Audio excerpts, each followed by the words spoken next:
KOO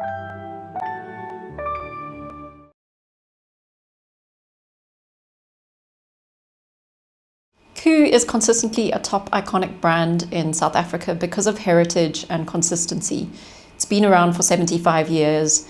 We've all grown up with it. I remember I ate so many cans of KOO spaghetti and tomato sauce when I was a kid growing up. And we all have KOO memories. Peach slices, baked beans. It's one of those very warm and engaging brands that evokes a lot of nostalgia, but it's kept consistent, so it still tastes as good as it did when we were kids, and it still delivers on quality. So we keep loving it because we have no reason to stop loving it.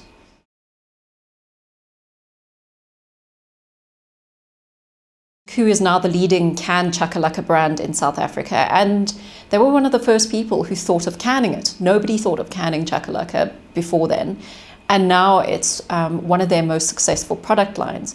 So it's about finding relevant convenience. The canned format has stayed very relevant, and finding new ways to can products that people are going to use. That's also a great form of innovation. So sampan beans. KOO was the first to can sampan beans, which is a great South African favorite. Does very well for them. They've now introduced flavor variants, so you'll get sampan beans in meat flavored sauces. So it's finding products that people loved when they were growing up, but don't have the time to prepare anymore. You keep your growth going that way.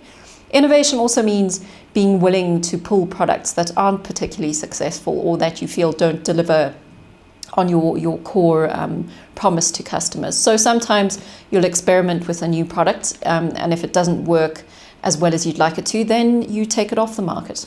That's innovation cuts both ways.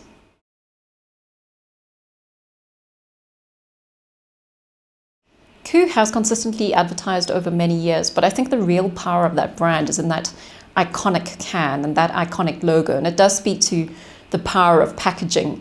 I like to call KOO a t-shirt brand because as with other brands like Marmite or Zambak that you'll see on t-shirts if you go into Soweto or Big Blue, it's one of those brands that stands for something.